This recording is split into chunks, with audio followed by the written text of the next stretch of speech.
If you guys really enjoy these videos and you want me to spend my awesome personal time continuing to do it, please remember to do the like and subscribe. That will help me to realize that you're actually watching this stuff. Had an awesome time at Lapeer Dragway. Brought all the cars out there. It was the old Mopar versus Ford situation there. And Lapeer Dragway, I hadn't been there in a really long time, and I was shocked to see how much money they put into it in Lapeer, Michigan. It had all these shipping containers and really good spectator area. I got to hand it to them. They made the track look really, really nice. I'd actually say it's might even be better than Milan at this point. So I had a really, really good time, and this is just a little recap of what we discovered that weekend, and I got to hand it to Lamar for organizing it and the Galling guys for coming out. And I also have to hand it to my daughter, Vella, who did an awesome job at doing some videotaping. So take a look at the antics from over the weekend, and you'll notice that I got my butt kicked, but I will be back to take on the contenders again, and I think there's a lot left in the Belvedere as we go forward to make some improvements and really crank it up and probably take a few seconds off all the times.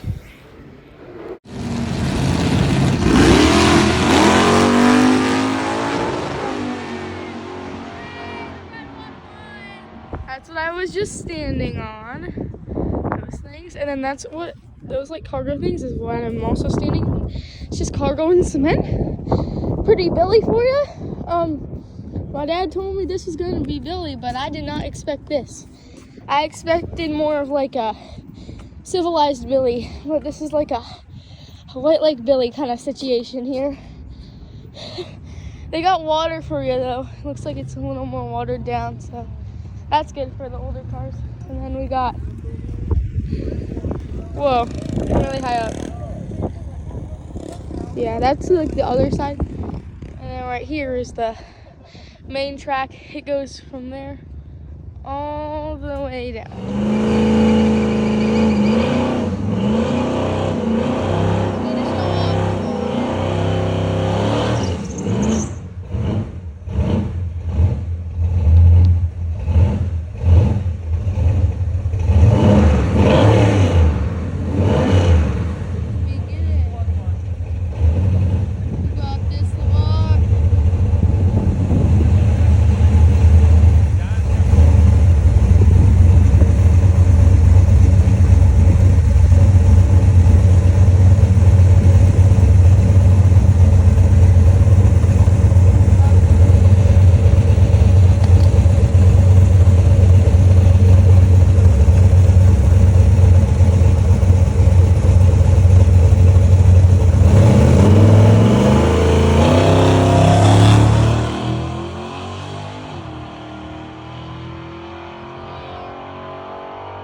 Car, not a Tesla. It makes me an iPad. Not even driving it, probably. Something actually good. Thank God. If I see another Tesla, I'm gonna crash out.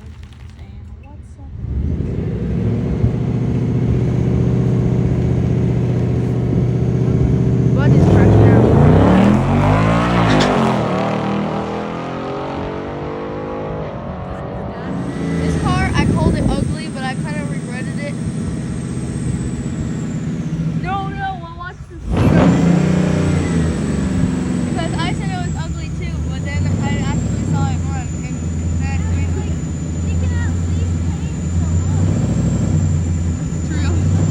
The motor and the whole body. You don't need to show off. You're not that.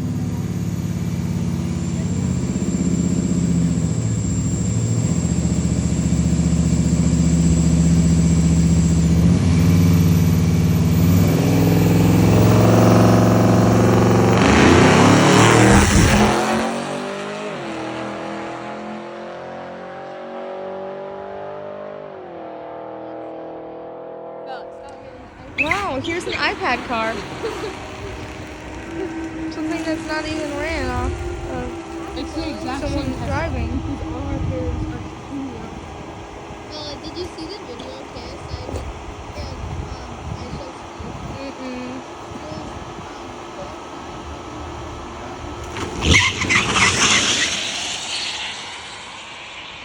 looks like an airplane. Get your big head out of it. That's insane. How would you get a video?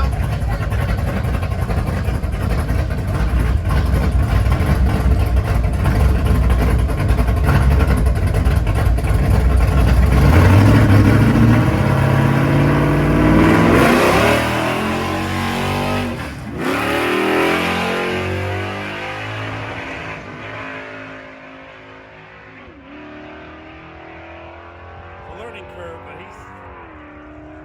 it sounds like it's got it. It does. If he can get It it does. right, it's Really? Is that it?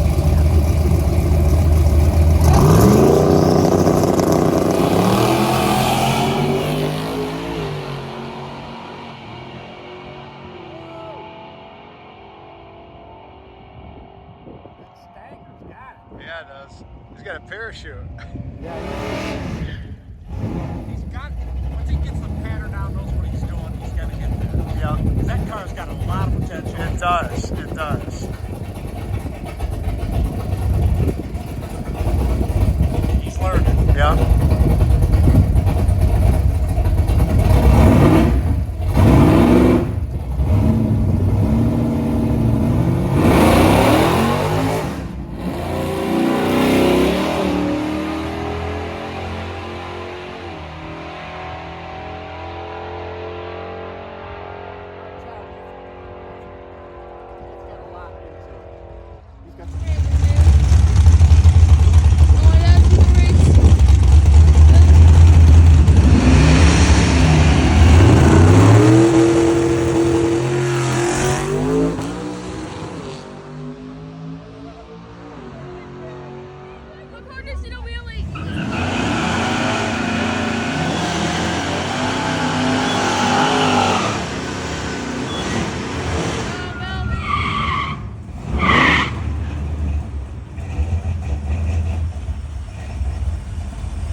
There's Chris. There's my dad. They're in the front seat. Put it on my phone.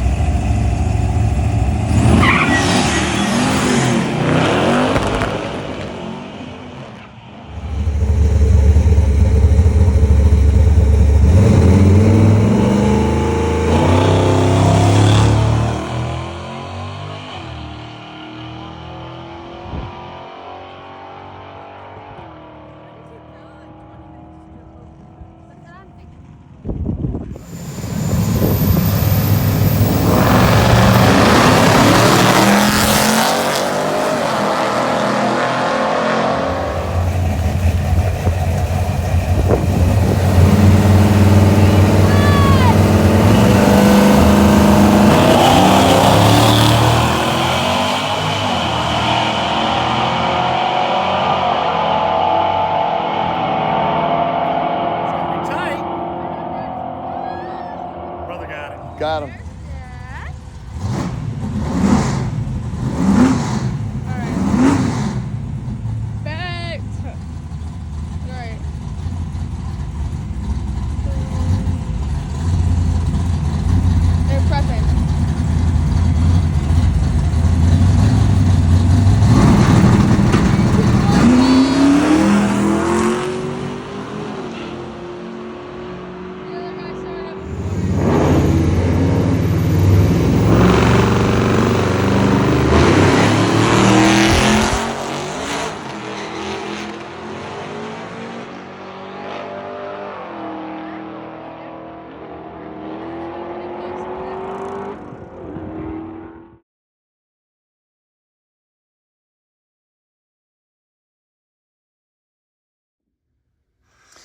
So I went to the track yesterday and unfortunately forgot to data log at the track because I was dealing with supercharger belt issues. Belt came off and a number of other little problems that you encounter when you go to the track. But I did get a couple good data logs in on the drive home. This is one of them. So I'll kind of take you through it. I set up Holley to only give me what I want to look at. And again, this is the sniper system. So you're not getting, I'm not all censored out on the vehicle. Actually, all the sensors are contained right in the throttle body. And for what they give you, it's actually pretty good that they're able to cram this amount of technology into that unit. But for this, I just am recording boost pressure, RPM, AFR, target AFR, throttle position, ignition timing, and then the air intake temperatures coming in. So what you'll notice, I put a bunch of timing back in the tune because I know that my boost pressures are incredibly low compared to what they're supposed to be with this dual torquestorm supercharger setup. So you'll notice that I'm at a traffic light, and I'll actually, take some of this out of here so you can see it a little better. I'm at a traffic light, and I'm idling, and the car's idling at 800 RPM approximately, and then I just kind of like right here for a few seconds, I am power braking the car. So I'm on the brake and I'm giving it a little gas just to load the converter, and I'm at about 1,000 RPM. And then the light turns green and I just nail it. So, here's your first gear shift change, and I'm shifting it manually because this 727 is not set up right. It's shifting about 600 to 700 RPM lower than what I would want. It's shifting in like the 5,300 RPM range. So if you look at this, I'm manually shifting the car. We get up as high as 6,200 RPM. There's a gear shift change. You can see it, the RPM drop down here to about 4,500. And this little blip right here, I think, and I'm pretty sure, is wheel spin. So we shift, we break tires loose slightly. You can see that there. We come back down before we grab the next gear. And then you'll see that we climb back up at the top of second gear, and we peak out at an RPM somewhere around, again, 6,200. I shift, and now you don't see the wheel spin, right? It just hooks, and we start to drive to the top of third gear, which this is, definitely somewhere around 100 miles an hour. So if I bring the other PIDs back in to the data log, what you'll notice is my throttle position is this line right here. So again, I load in the throttle slightly, light turns green, I mash the throttle. Now here's another problem with this car. You'll notice I'm only getting 91% throttle. I push it down really hard, I'm getting to 93% throttle, and I knew this was an issue. So I have to get a new throttle cable and play with the linkage on the Sniper, which is a pretty common issue. Another thing you'll notice is that I'm gonna make coolant temp disappear because we've got that under control. But on the tip in right here, as we start to roll into the throttle, the car goes lean for a second. And it's not horrible. It's not great, 16.7. I'm starting generally around my target's 14.5. I mean, that's where I want the car to be. But I think this is dealing with tip in because we got two superchargers, and the system's looking at not only throttle position, but also at the map sensor, and trying to determine what's going on. And it gets, it sees the throttle open, but it doesn't see the rush of air yet. So, make a long story short, I got to work on that. I've been making it better. And I'll talk more about that in a second. But the biggest thing to dwell from this, because eventually AFR gets under control, and it comes in here around 12, which is awesome. But the biggest thing to dwell from this, and there's a number of things, but here's the problem I'm tracking down at the bottom of the screen. This is your boost pressure. So this car has two big superchargers on it. And if you look at the start of the run, I'm starting out at 1.4 pounds of boost, almost nothing. And then logic would dictate that as you spin the blowers faster, you would make more boost. And so here I am at peak RPM, and I'm only making 2.6 pounds. And after the shift, right? start to come down on RPM. And lo and behold, I'm picking up boost. And now I'm at 2.8 pounds. And then as we travel down here, I'm at 3.6. At the bottom end of the RPM range, I'm at 3.6. And as I carry the run forward, right, and we start to go up in RPM again on the second gear run, I'm losing boost. So I peaked out here at around 3.7, but look at this. I'm back up to, over 6,000 RPM, but I only have 2.5 pounds of boost. How does that make any sense? So then I come back up here I am again, and now I'm climbing again, and now I'm at 4.4 pounds of boost. So what's happening here? Well, I think it's belt slip. I'm almost 100% sure. And like I mentioned, the belt came off during one of my drag racing runs. Came completely off the car. And I wound up running it all motor with the belt off, which was kind of fun.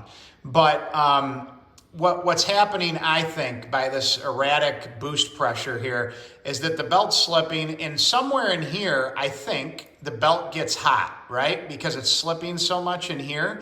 And kind of like tires hitting the ground, the belt finally grabs a little bit, and we start to see some normalized boost pressure that the highest amount of boost I see on this whole thing is 5 pounds, which is ridiculous. I mean, this car is running 12-second run at 5 pounds of boost, if I even got that on the 12-second run, which I don't know if I got it because I wasn't data logging. So you can imagine that if we get this car to hook up with a drag radial on it, it's got street meets on it right now, and we get this boost pressure up around, let's just say 8 to 10 pounds, this car should be an animal. If I'm running 12s now, I would think I'm certainly into the low 11s, if not high 10s. So, back to that little fuel blip that we're seeing here on tipping. And I was also getting, when I jump out of the throttle, as I did here, you see the TPS drop. That's me coming out of the gas completely, and the engine RPM just dropping like a stone, right? So I'm out of the throttle here, and we're coasting. I used to get, right in this area, a really high lean condition. Now, I fixed that by modifying the fuel table here. And we had kind of a big ramp that was in this area of the fuel graph before. And I have cleaned up this area of the tune. So, but if we want to take a look at this little spike right here, I can highlight this, right? And zoom in on it, okay? And if I can again go even deeper, all right? And so I click on this line, and it's telling me the value is at 16.7. Now, if I bounce back to the base fuel, you'll see that it's kind of showing me right here where that spot is, that I'm having that lean condition, and I can activate the overlay, and it actually shows you right here what's being affected. So this area here probably needs to get richened up, right, to take that blip out. Now, that may not be the issue. I may need to come over here to acceleration enrichment and actually bump this up a little bit somewhere down in the lower part of this scale, because that seems to be where it's happening, right when I tip into the throttle. But usually you don't want to play with acceleration enrichment until you get your base fuel really close. And I think I'm getting there. I think this is pretty close. I've got a little bit more smoothing to do in here. You can see there's kind of some valleys. But generally speaking, we're pretty close on this. So all in all, we had a great time at the drag strip. We had just a few mechanical failures on these old cars. Myself, I had a fuse pop due to a wiring issue I was already aware of. I also threw the supercharger belt, which most people know about.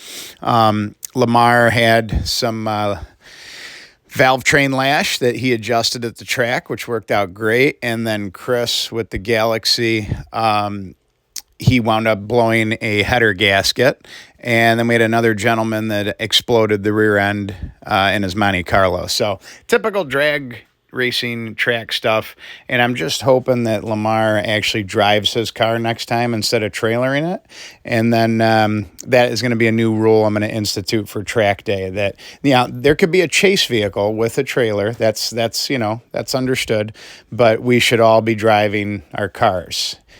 All right, so we'll see you next time, and hopefully you'll get to see some big improvements on all these vehicles. Oh, and I forgot to mention that Brett blew his alternator bearing on the 62 Savoy.